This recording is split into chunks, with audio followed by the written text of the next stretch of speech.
গ্রামবাসীগণ মন দিয়ে শোনো, মহারাজ ঘোষণা করেছেন, যে কেউ নিজের বুদ্ধির খেলা দেখিয়ে মহারাজের 3টি প্রশ্নের উত্তর দিতে পারবে, তাকে মহারাজ দেবেন অঢেল ধন, এত ধন যে সারা জীবন আর পরিশ্রম করতে হবে না।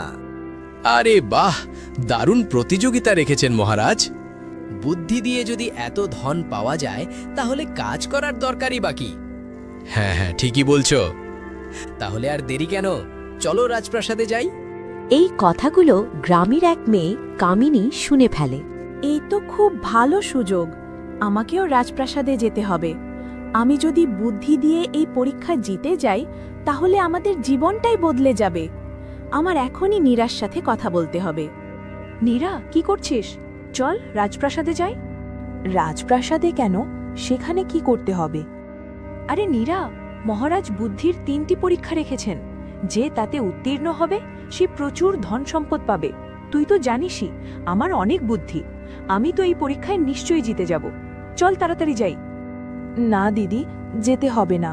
যদি আমাদের কোনো ভুল হয়ে যায় তবে মহারাজ আমাদের শাস্তি দেবেন। আরে তুই চিন্তা কেন করছিস? আমি যখন আছি তখন ভয়ের কিছু নেই। তুই জানিস না তোর বোনের বুদ্ধি কত তীক্ষ্ণ। এখন চল, সময় নষ্ট করিস না। এমনিতেও তো তুই শুনবি না। এক টাকার জন্য আমরা 2 অনাথ বোন মুখাপেক্ষী হয়ে আছি।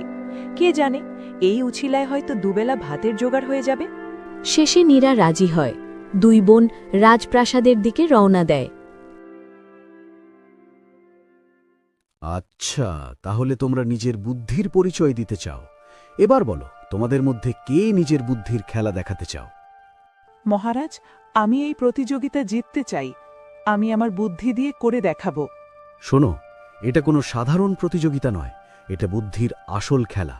যে এতে বিজয়ী হবে সে আমাদের রাজকুমারের সাথে বিবাহ করার সুযোগ পাবে, আর যে হেরে যাবে তাকে যাবজ্জীবন কারাদণ্ড দেওয়া হবে। এটা যদি আগে জানতাম তবে আমি নীরাকে কখনো সাথে আনতাম না। এখন কি করি? আমাকে জিততেই হবে, না হলে নীরা জিতে যাবে। তখন আমাকে এই প্রাসাদের দাসী হয়ে থাকতে হবে। আরে, কি ভাবতে বসলে? জবাব দিচ্ছ না কেন? মহারাজ, আমি প্রস্তুত। আমি এই পরীক্ষা দেব। আর তুমি তুমি কিছু বলছো না কেন? মহারাজ, আমরা 2 বোন, আমাদের খুব বেশি বুদ্ধি নেই, কিন্তু আমি আমার পুরো চেষ্টা করব। ঠিক আছে, প্রথম পরীক্ষায় তোমাদের বুদ্ধি যাচাই করা হবে, কথা দিয়ে নয়, আচরণ দিয়ে। তারপর 2 বোন কামিনী ও নীরাকে একটি ছোট ঘরে নিয়ে যাওয়া হয়। ঘরের এক কোণে একটি সোনায় ভর্তি লোহার বাক্স। এই ঘরে তোমরা সারা রাত থাকবে। এখানে যে সোনার বাক্সটি রাখা